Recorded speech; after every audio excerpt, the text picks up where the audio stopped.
welcome to Conversations on Sex, Addiction, and Relationships. My name is Jeannie Vittoni, and I am joined here with my colleagues and friends. I've got Tim Stein, Wendy Conquest, and Dan Drake here today. And we are talking about mindfulness and how mindfulness can help reduce anxiety, but is also very helpful in treatment ongoing. And we're going to have a special guest today named Darrin Ford, and he is founder of the mindfulness centers in Southern California, working with clients, and also a mindfulness academy where folks can get trained on how to bring mindfulness into their practice. All right, so guys, do you use mindfulness work? What is your familiarity with this practice? Oh, yes. Yes. Yes. Yes. Twofold. I mean, I've been fairly open that I'm in my own recovery, and I have found mindfulness to be so essential as a recovery tool for myself, getting sober, maintaining sobriety, and then moving into the recovery of life, being present, being mindful, so important. And then I also use it so extensively in the work that I do with my clients. Sometimes it's very overt. Hey, let's talk about mindfulness. Let's talk about mindfulness meditation. Here's some resources that you can use to move in that direction. But sometimes it's much more subtle than that. It's just like, okay, well, you're future tripping. Let's get back to what's going on in the here and the now, which is really kind of sort of walking them into let's be mindful about what's going on right now and not going to the future, even if I don't label it as mindfulness. I love mindfulness. I'm so excited to talk to Darrin about this today. And so, yes, do I use it? All over the place. Yes. What about you guys? Dan, Wendy? Wendy, you want to go? Sure. So I'm really happy that we're talking about this topic because I'm really invested in hearing Darrin's definition of mindfulness. If I say to any client, "Oh, are you mindful?" they're going to say, "Oh, yeah, of course I am." And so it's almost like saying, "Are you a nice person?" in some ways. So no one really wants to say, "No, I'm not aware and mindful." But I think it has a much deeper meaning than that. And so I'm really wanting to explore that with Darrin. And especially this piece of when we are emotionally activated with trauma or some overwhelming stimuli that's happening. How are you supposed to, and I'm using mindful as maybe being present in the moment. How do you do that when your brain is in survival mode? So I'm really curious to hear what Darrin says about that. I will say I'm consistently giving clients tools to become more self-aware. And so that's another piece. Is mindfulness the same thing as self-awareness or not? So I would say, yes, of course, I'm encouraging clients to be more, I guess, what I say to clients, I want you to know your mind. If anything else, I want you to know how your mind works really, really well. So I don't know if that's the same thing or not, but I'm wanting to find out.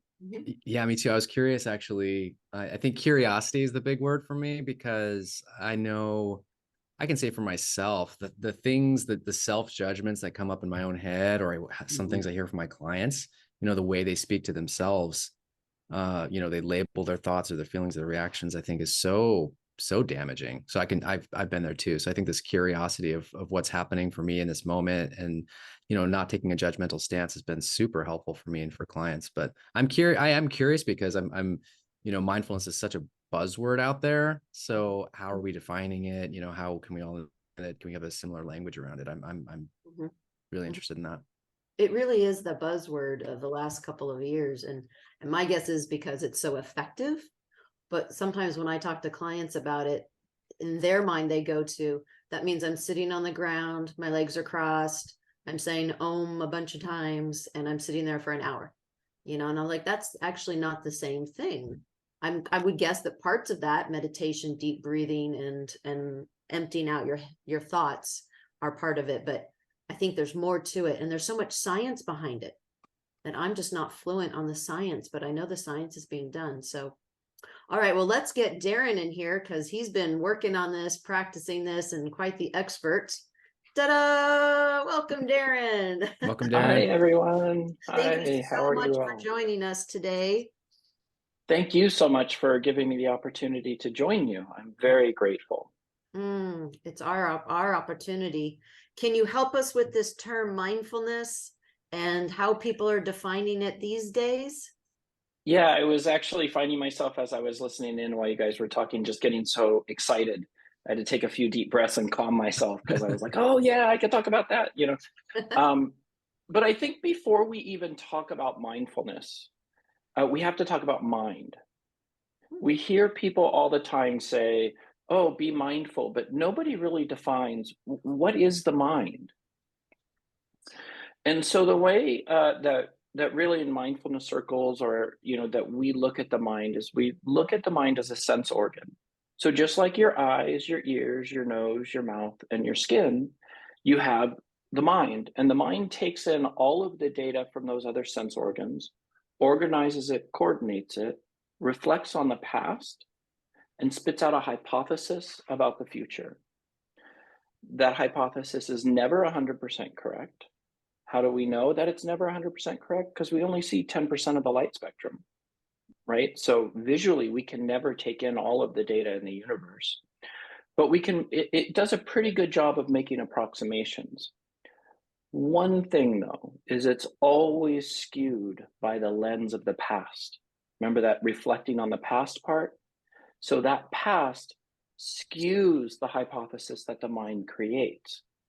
And so what we want to do when we're being mindful is take a moment to separate ourselves from those thoughts or those hypotheses and ask ourselves, is that really a skillful thing to do right now?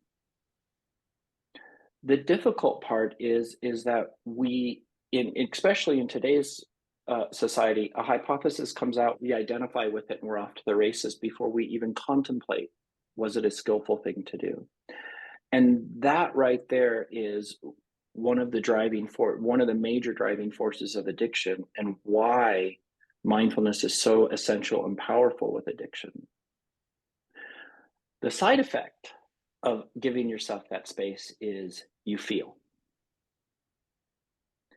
And that's why emotions and allowing ourselves to be present with the discomfort and growing distress tolerance and all of these things is such a vital component, and why people struggle so much with mindfulness. Can I ask you a question? There's a phrase we use a lot with our clients of teaching them to ask themselves, is this true? Like they create an interpretation, they create a narrative about whatever's happening or the other person, and we're teaching them to ask themselves, is that true? Is that kind of what you're talking about by, is this a skillful, forgot the word you used, skillful action? Yeah. Yes, the reason, and language is a wonderful technology, right? So another aspect, one of the 8 domains of recovery in mindfulness, or in the MBAT bias, if you are, the MBAT program, right, is the mindful use of language. And the only reason that we would avoid the word true if we could, not that it's wrong, but because it creates this binary interpretation, or can, within the mind, right, of, oh, true, untrue. Mm-hmm. And so we would just augment that a little bit to, is this really what will get me where I want to go? Or is this really what would be skillful right now in this moment? Or is this loving? Is this does this have love or compassion tied to it? Mm-hmm. I love what Dan said about curiosity, because that's one of the skillful, what we would call mind states that we help clients cultivate, is to be more curious about things, and to be more curious about why am I coming up? Why is my mind projecting this idea? Why is my mind wanting to make this decision? What's actually driving that? Right. And then moving to that emotion, because emotions drive thoughts, thoughts coalesce into beliefs, beliefs manifest into behaviors, behaviors are practiced into habits. So move back to that emotion, and then find a way to be present with it until it changes. Because the really good news is no feeling is final. Mm-hmm. right? Can you say that progression one more time? I loved how you Right, synthesized this all in one, right. Thoughts, phrase. Loved it. emotions. Oh, yeah. So emotion, and by the way, this is also reflected in cognitive, neurocognitive development, right? With the emotive centers developing first, and then reflex centers, and then the prefrontal cortex coming online last, right? So first we have emotions, and emotions drive thoughts. Thoughts will coalesce into a belief system, into beliefs. Beliefs manifest into behaviors, and behaviors are practiced into habits, and habits become our destiny. So if we're not attuned to any part of that causal chain of events, we wake up one day and go, how did I let myself get here? How could I have done this? Which is the story all of us hear in the therapeutic room with addicts, with identified addicts, right? They come in and they say, how did I let this happen to me? You know, the other piece when you're talking about that, that I make up, I'd be curious on your perspective on this, is that in that chain of events, because the human brain wants to become as efficient as possible. And so the human brain tries to make things as automatic as possible and to be able to predict as much as possible. And so one of the things that happens as we're going along that chain is that events that happened or experiences that we had in a specific situation, whether that's our family of origin or a past relationship or something, suddenly become laid out as the rule for life in general, rather than this is what happened here and it might happen differently in a different situation or with different people. Absolutely. That is vitally important. So basically what begins to happen, right, is the causes and conditions that helped our mind to develop, and then also programmed the brain, right? So we think about the brain as wetware. So like a computer has hardware, the brain is wetware. The mind is the software, right? So like Windows runs computers, right? It's not the actual hardware of the computer. The computer is the physical object, but the software that allows everything to be presentable to our interpretation, that's the equivalent of our mind. And so that software is programmed by the causes and conditions of our lives. And then because the mind is a pattern recognition machine, and because the mind wants to create a sense of certainty, then what happens is it scans the environment to find familiar patterns and then grasps onto those. And then, because that's familiar, that's the response that's driven in us as a person over and over again. And the more it gets solidified, and that's where that idea of it becomes our destiny. Right. And this is why we have people who, when like partners that will get into relationships and they'll say, I don't understand, how could I have married an addict? My father's an addict. I should have known better. And it's because they didn't have that awareness, right? Maybe not always, but of their mind's eye, of how the mind seeks familiarity over uncertainty. And I think it was M. Scott Peck who said, mental health is the absolute commitment to reality, no matter what the cost. And the truth is reality is uncertainty. At its core, reality is we don't know what's going to happen in any situation. And so the more comfortable we are in that uncertainty, the more skillfully we can respond to the environment that's around us. That Wow. sounds so, it's so profound, so simple, yet so difficult. I mean, even as you said that, I know this is like not new concept for me. And I already started getting anxious when you said reality is uncertainty. And I'm like, yes, I know that. And yet a lot of my drive is to go to certainty rather than embrace, chaos and uncertainty. So I'm just aware, even as you said that, of just my own nervous system activated. Mm-hmm. Yeah. Yeah. And Darrin, it's the piece of my belief is that we're hardwired for continuity and consistency, and so oh boy, Um, I love that laugh. When that laugh comes out, she's battling with something. yeah, and the reality is change is inevitable. How to get comfortable with that though? Yeah, well, I think, there's a wonderful saying, and actually, I think I learned this saying. It's actually technically a Buddhist psychology saying, but I think I learned it from my training with Dr. Patrick Carnes. But oh no, I think it wasn't from him. But anyways, if it's in the way, it is the way. Mhm.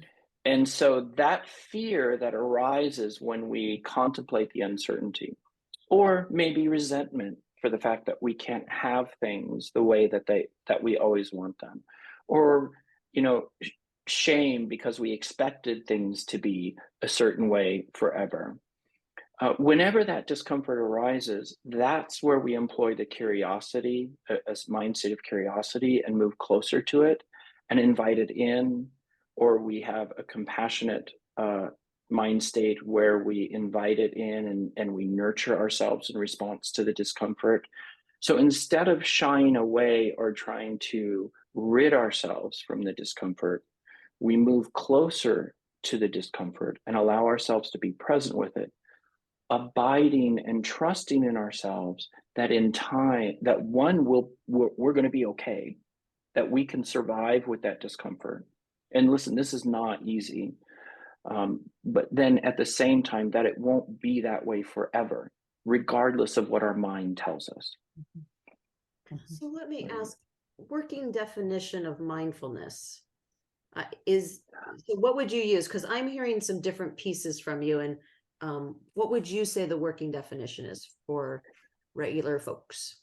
Yeah, so and I won't be able to give the quote exactly, but I think John Kabat-Zinn gives a wonderful definition of mindfulness, which is to be aware of what's presenting itself in the here and now, without reaction, without judgment, and without any type of behavioral or impulsive reaction. Right? So to just pause, right? And to really just allow ourselves to, be present with that. I'm a runner, so I love to run. And, running never gets easier. It just doesn't, right?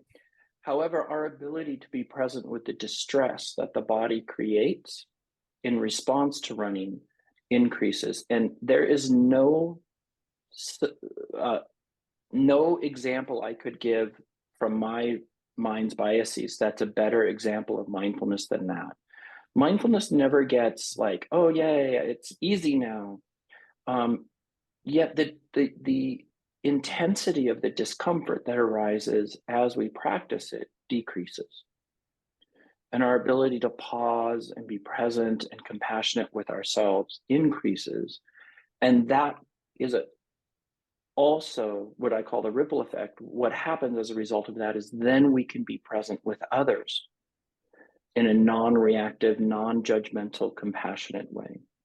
But it starts with first nurturing the ability to be present with our own emotional distress or with our own relationship with our mind. And then we can be present with others' minds. Because the truth is that when somebody's in that reactionary space, maybe a traumatized partner is yelling, or a identified addict is flooded with their shame and they're yelling, right? That's the mind. That's not necessarily who they are. That's the effect of their causes and conditions. That's the side effect of not being able to be present with the emotion of shame or the emotion of fear, generally, right? And so if one can be present with those, then what they can say is, I really want to yell at you right now because you've betrayed me. However, I understand that what's driving that is I'm terrified because I don't know what to believe anymore, which is a far more skillful way to express what's going on than one driven through reaction. Mhm. So I have a question, because I can almost, hear and feel partners saying, wait a minute, are you saying then I should be mindful and go with what the addict's presenting if he's gaslighting me or she's gaslighting me? I just am mindful of it and don't react, and right, that kind of thing. I can hear them. Um, Yeah. so when does then the mindfulness go into perhaps making a mindful decision? Yeah, that's beautiful. And what I would share first is whenever anybody's being gaslit by another person, no, don't go along with it. Absolutely not. Trust yourself. Trust that inner compass that's telling you there's something awry here. Um, what we would do in the mindfulness though is we'd be able to observe the gaslighting, notice what we're feeling, and then say in response, now that you've said your little thing, whatever you've said, um, I feel, it's very clear you're gaslighting me. B, I'm angry about that. And as a response, C, I'm going to follow the boundaries that I've asserted when you're going to when I said I will not be gaslit anymore, and here are those boundaries, and that's what I'm employing. But we can do that in a way that isn't bad for our nervous system and isn't bad, unhealthy, I should say, not bad, for our body. It is genuinely unhealthy physiologically for us to scream and yell and get hooked by that reactivity. We all do it, but the side effect physiologically in the present moment is, you know, all kinds of things, right? And this is what leads to heart attacks, to strokes, to all of these other things, is the stress response, which is, that increased blood pressure, that, you know, um, posturing, all of those things that really physiologically are destructive for ourselves. So it's not, by the way, it's not like, oh, okay, partner, be compassionate for the addict. No, it's be compassionate for you. So You how know, so how do people get there? I and I've got all those things, but I mean, I know it's so much more than just saying, you just need to let go of your fears and let go of what you think is going to happen in the future and get in the here and the now and just trust your gut and go from there. It's going to be fine. yeah. How I mean, the people that are listening to this and they're saying that sounds great, no idea how to get there. How do they Yeah. get there? So that is a wonderful question, right? And what I would say is we're all on, I've never met anybody who's floating on their cushion. And if you ever do meet anybody who's floating on their cushion is just forever mindfulness, please let me know, because I'm going to have to hire them to teach me.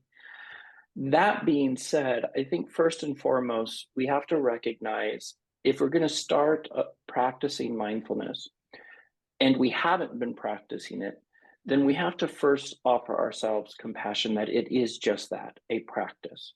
Mm. And if we've been practicing living our life in a reactive manner for 20, 30, 40 years, at least give ourselves a third of that time to get habituated to not living that way. So that's kind of the first thing, is to approach it with compassion. The second thing is you don't need to sit on a zafu or a mat and sit there in meditation for an hour a day. You can if you want to. I started that way. I don't do that way anymore, but I used to do that. But you don't have to do it that way. And in fact, it's probably far better if you incorporate it or integrate it, weave it into your everyday life, right? So simple, small ways you can do. When you sit down in your car, before you turn the key or push the button to start it, set the keys in your lap or the fob on the side thing, and just take a couple deep breaths. And what you could do is what's called 4-2-7 breaths, which is 4 seconds in through your nose. Then you hold for 2 seconds. And then you exhale through your mouth for 7. And you just continue to do this process for maybe 30 seconds. Even that is a wonderful beginning of the practice. And you can build on that, right? And I oftentimes hear people say, well, why my breath? Well, it doesn't have to be your breath, but we suggest your breath because it's something you always have with you. There are certain types of meditation that have concentration meditation. So you focus on a flame of a candle or the light of an incense. There's all kinds of different types of meditations, but these types, just inviting awareness of our breath is a step in the right direction. And then we just continue to nurture the time frame that we do that. And maybe we do it now instead of sitting in our car. Maybe we park our car far out in the parking lot. And then when we're walking to the car, we're noticing our breaths and noticing what the feet feel like as they walk across the pavement, right? What the weight distribution feels like in our hips. And we're just attuning to the here and now as we walk to the car. These are things we do every day that we have an opportunity to invite mindfulness in. So when people say, I don't have time for mindfulness awareness, right? Well, we do. We have time for it. It's just a matter of learning how to focus our mind in a way that cultivates more awareness and more mindfulness. So these are very small ways that we can do it, but that have a lot of impact. They really do. It seems like the mind will dismiss it and say, oh, 30 seconds, that's ridiculous. That won't make any difference, but it does. So And I want to ask right there, because these were really good concrete examples. Thank you. And then the question I want is, and how does it help someone? Because that's wonderful. How does mindfulness help? So I'm in the here and now. How does that, and I have all kinds of ideas, but of course I'd like to hear from you. How does mindfulness help people? Yeah.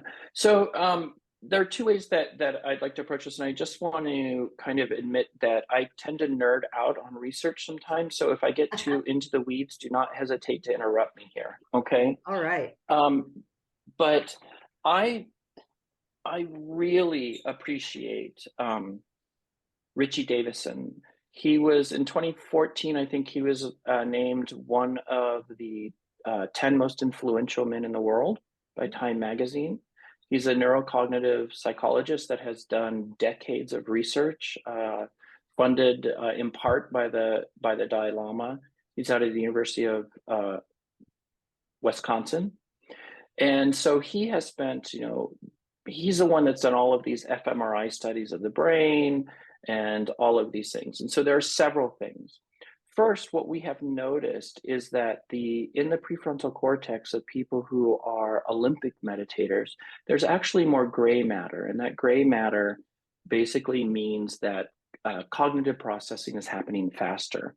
Gray is the reflection of what's called myelin sheaths on the axons, which is an insulator that allows for neurons to communicate faster. And an axon is part of a neuron. And that is far more dense in the prefrontal cortex, which is the part of our mind that's responsible for kind of reasoning, judgment, noticing the consequences of our choices, all of those things. And so they compared people who don't meditate with these Olympic meditators, and they found that the Olympic meditators have more gray matter.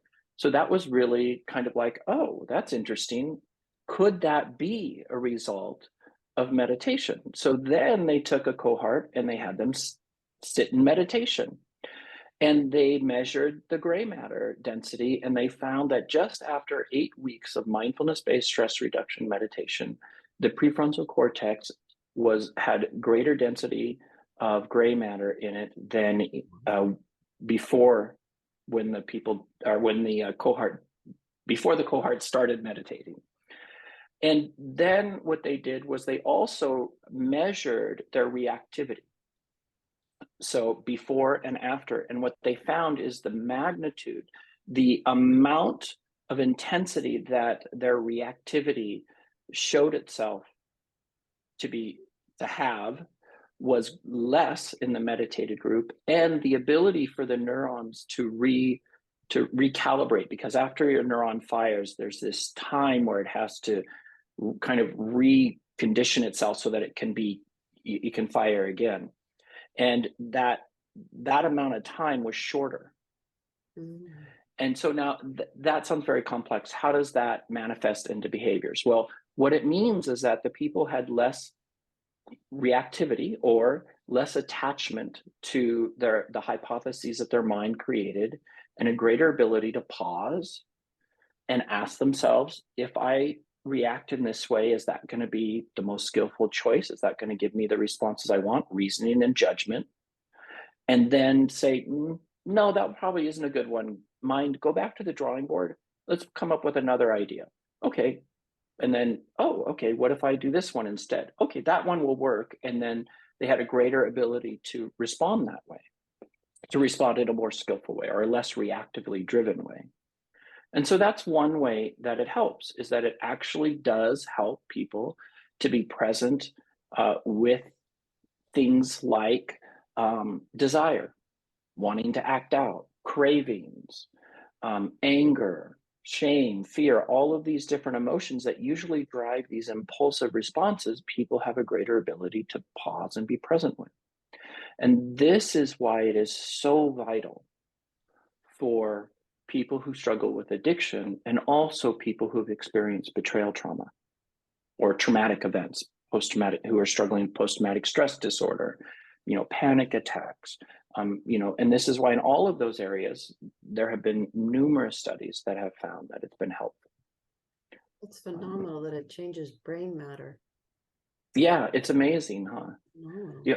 And not just there. I mean, there's all kinds of studies that have been done that show it's not just in the prefrontal cortex. And by the way, this also supports the idea that, yes, of course, biology or neurons influence behavior. However, mindfulness can influence the construction of neurons, right? And so no longer like when I was in, giving away my age here, but when I was in college, hey, you had the brain you had, and that was it. And now we know that's completely wrong. Mm-hmm. That our brain is completely malleable and can change to a great extent over time with consistent practice of things like compassion, things like mindfulness, compassion-focused mindfulness, or curiosity-focused mindfulness, or these types of ideas. And yeah. Yes. Oh, sorry, I was just saying, so cool. Oh. I want to remind our listeners that you're listening to Conversations on Sex, Addiction, and Relationships. And we have Darrin Ford here today, who's talking about mindfulness. Guys, what are you thinking listening to this amazing information? I'm curious about the group here. I was curious, something that I love it. I thank you so much. And you've boiled down some really complicated information into a, really understandable way. So I get clients every now and then. I mean, I don't think anyone's going to protest and say, no, you're wrong. I mean, I think everyone's going to say, yeah, that makes sense. But I have some clients, and it's usually those that have some really complex trauma that have a real hard time doing slowing down and doing a meditation. They may try it and it floods them. They get, trauma. So I'm curious, what do we do in those situations with those clients that are like, meditation doesn't work for me, or, these practices don't work for me? Yeah. So I think that also kind of talks about a much bigger question, is one reason why I created the MBAT certification was because this idea that we want to make sure that we are approaching the client in the most informed way possible. We really need to listen to a client who is saying that.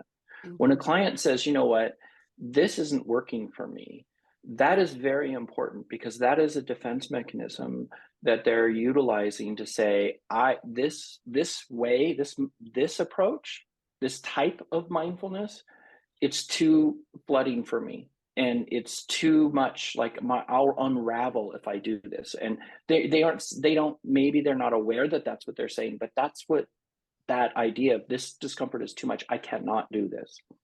And so we would employ different modalities, right? So we might employ mindful eating, where for that person, what we would do is we would have them we would ask them, so how fast do you eat a meal? More often than not, they're going to say, well, pretty fast. Like, okay, well, just for this week, just time yourself on average how long it takes you to eat a meal. And then let's say it takes them 15 minutes. And we say, great, let's try to stretch that out to 25 minutes this time. And, why don't you just notice or count how many times you chew something before you swallow it, and try to nurture that out to 25 minutes and see what arises for you. And just keep a little journal on the side. It doesn't have to be a big book. Just, oh, I thought this was stupid, or, this was ridiculous. I don't have time for this. Whatever it is, just write that out, bring that to therapy, and let's talk about it. And then, you do that for a couple of weeks, and then you extend it maybe to 30 minutes, right? And you continue to step it out this way. And that will start to invite them to to strengthen their distress tolerance muscle. That's one way. Another way in those cases is, and this is actually what started me running. I come to mindfulness. In fact, I wrote in my book, Awakening to the Sexually Addicted Mind, I wrote that when I first started meditating, the first time I went in, I sat down in the front because I was going to be the best student. And, I was sitting there, and back then they didn't, mindfulness wasn't like it is. Like, everything was traditional, like Buddhist, kind of bias. And so the Buddhist monk came out, nun came out, she sat on the zafu in front of me. And, she started to introduce the meditation, and my leg was just vibrating like this. And my mind was going, and I started to panic, and I raised my hand. I was like, I can't do this. I don't know what I'm going to do. And oh my gosh. And I was just going 100 miles an hour. And she just reached over, and it was one of the most incredibly powerful moments of my life. She just touched my knee, just gently. And all of the stress just exited my body in an instant.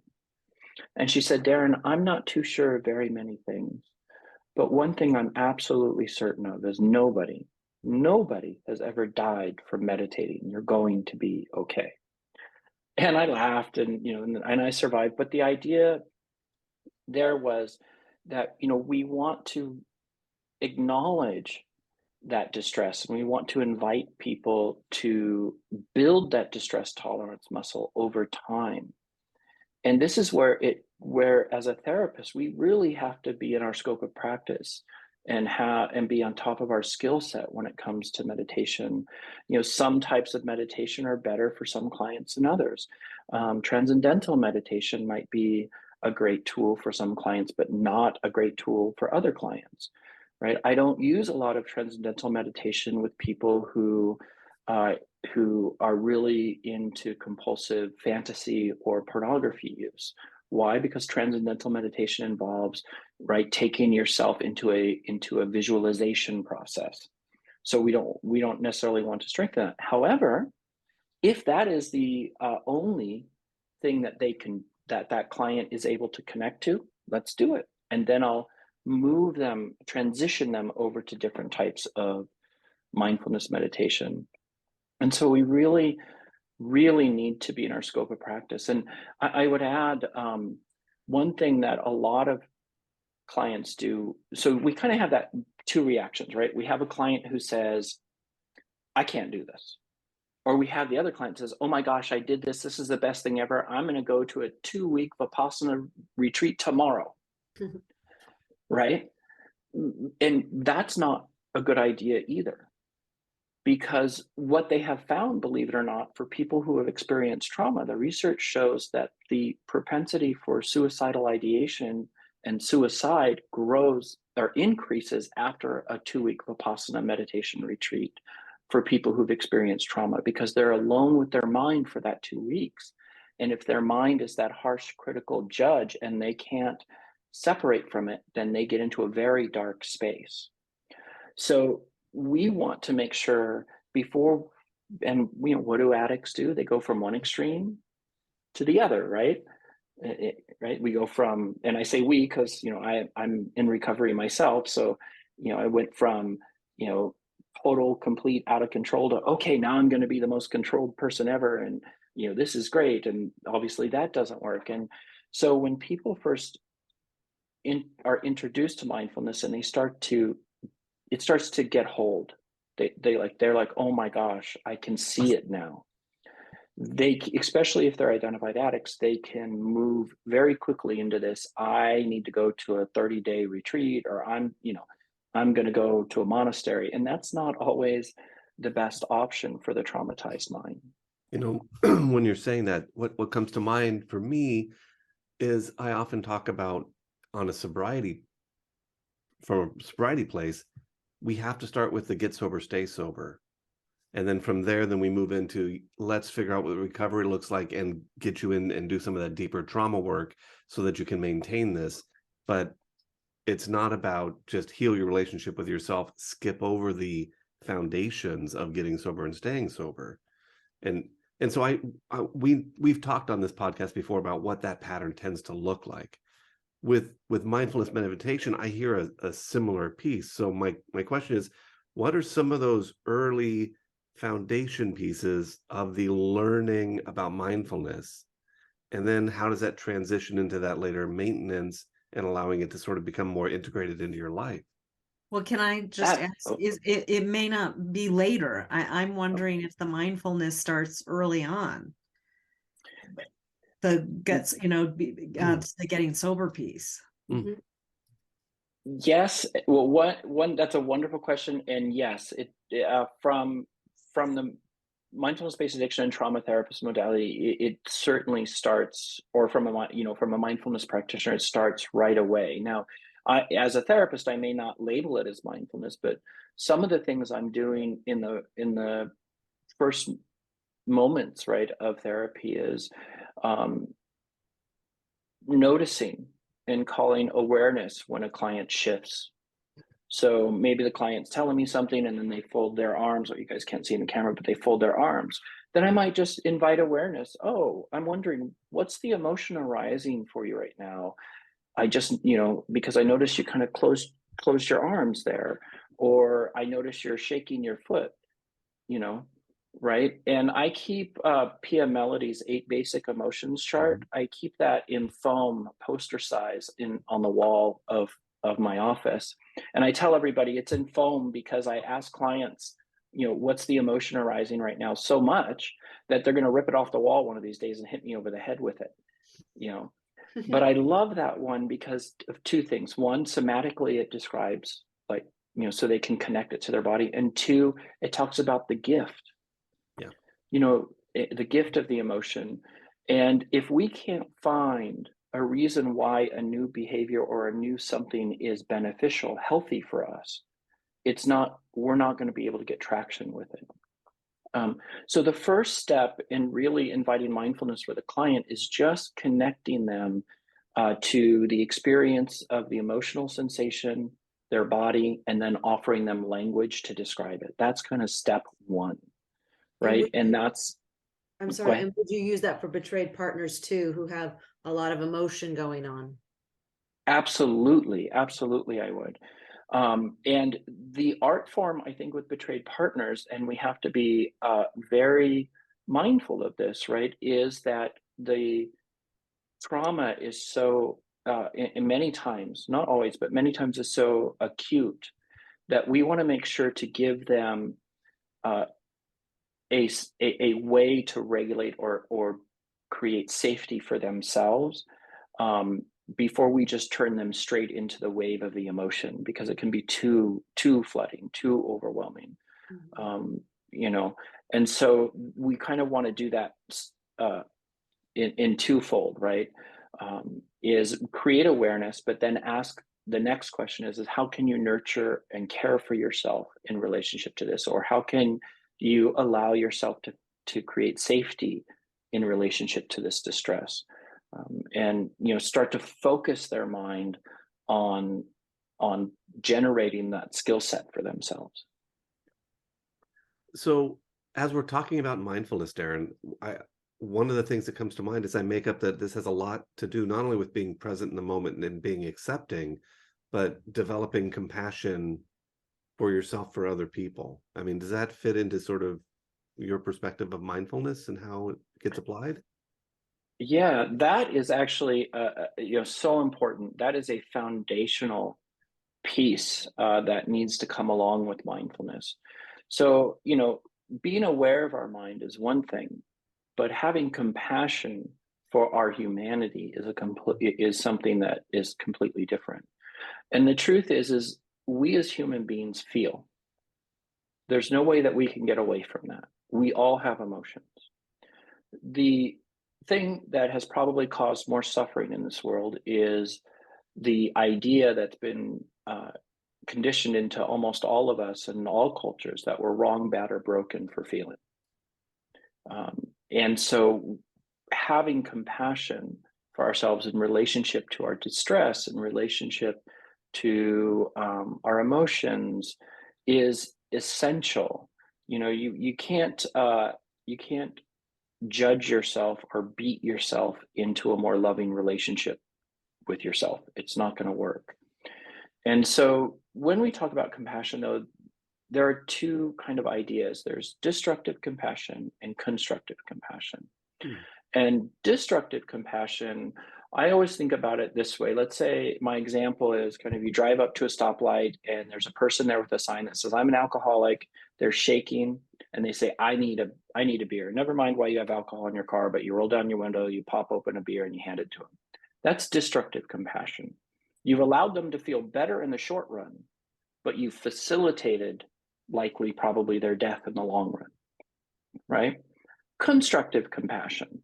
Constructive compassion is you pull up to that stoplight, the person's saying there, I need a beer. You roll down your window and you say, "Hey, I'm not going to give you a beer, but if you get in my car, I will drive you to a treatment center and we'll get you the help that you need." They might be yelling and screaming and angry the whole time they're in your car, saying, "All I want is a beer." Yet if they go to the treatment center and they get help, they'll come back later and say, "Thank you, you saved my life." That's constructive compassion. Constructive compassion oftentimes has an aspect of delayed gratification, the ability to be present with our discomfort now so that we can gain the greater rewards later, right? And in order to have that, we have to have mindfulness. So compassion and mindfulness, skillful compassion and mindfulness go hand in hand. We really have to have both of them intertwined, and they're two pillars that support one another. Mm-hmm. I think there's this interesting maybe cognitive twist. So a lot of addicts, when they get into recovery, they start talking about how they're starting to be compassionate towards themselves, right? And starting to have compassion for how they got to where they are. The partners really don't like to hear that. They really bristle around that. And so if you could speak to that, and then as far as partners, potentially the difference between being compassionate and forgiveness. Yeah.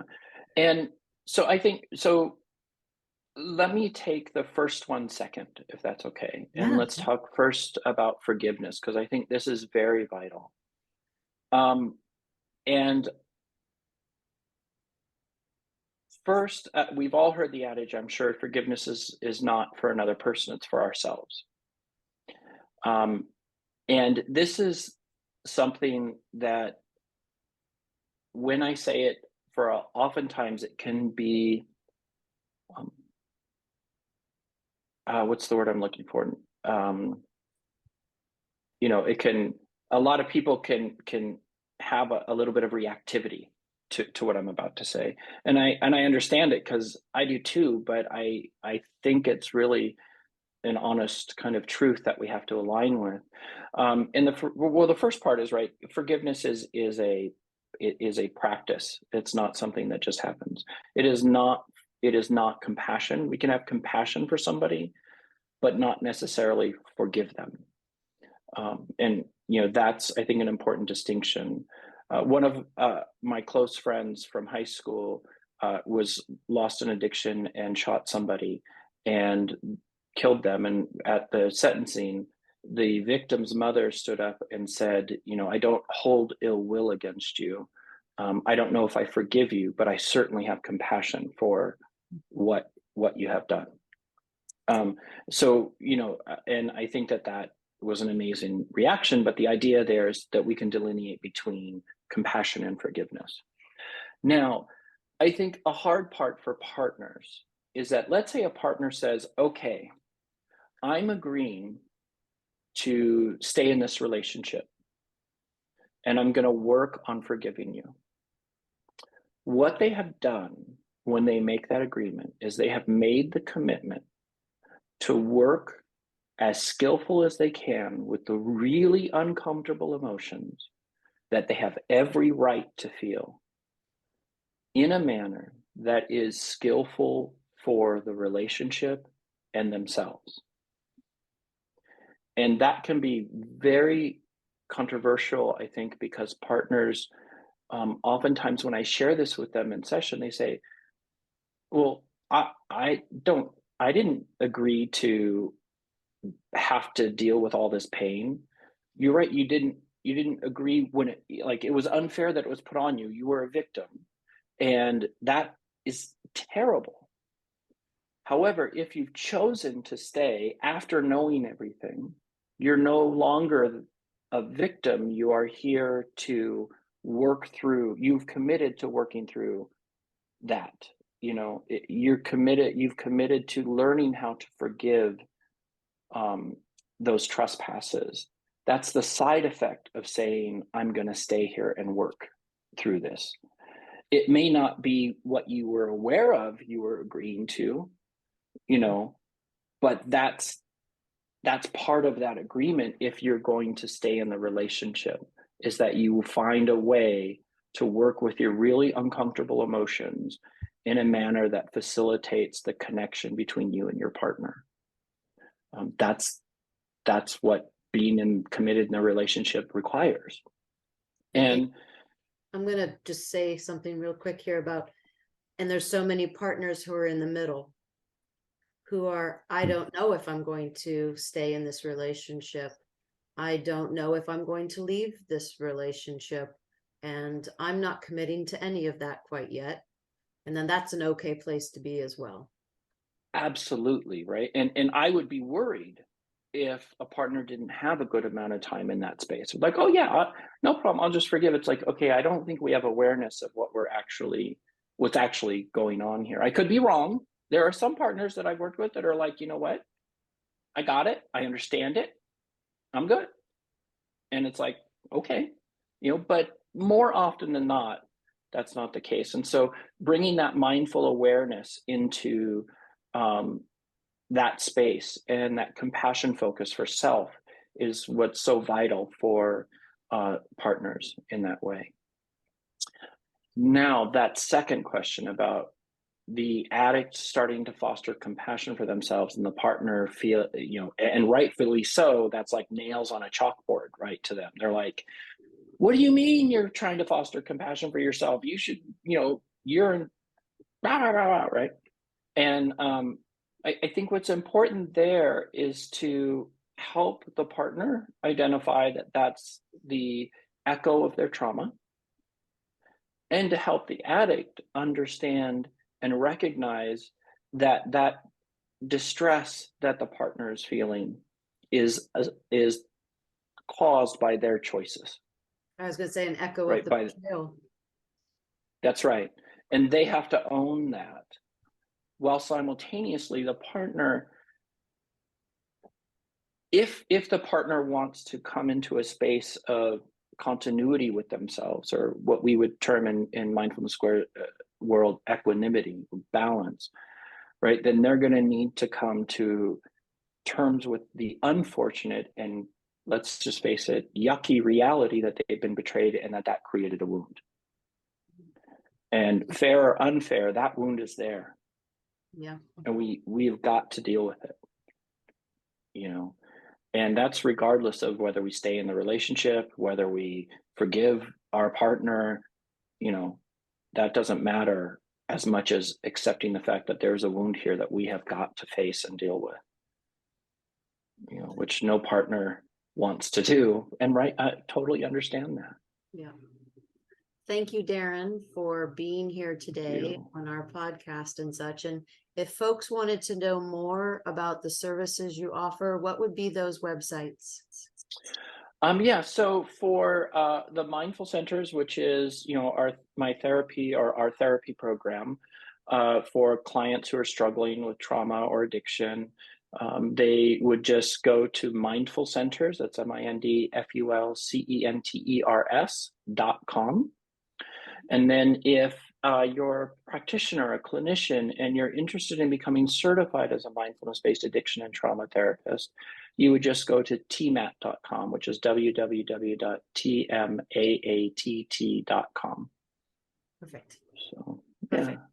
What a service you are providing to the professionals as well as clients. I really want to thank you for that work. It's really No important. problem. Thank you all so much for giving me the privilege of being here. I'm so grateful to all of you. Mhm. Thanks for being with us, Darrin. Thanks, Darrin. It's great. Thank you so much. Bye, Darrin. Bye-bye. Thank you all so much for joining us. And if you enjoyed what you heard today or watched, because we are on YouTube also, please make sure to like us and share in all your social media avenues, Twitter, Facebook, and all the other ones I'm supposed to remember right now. Thanks so much, everyone.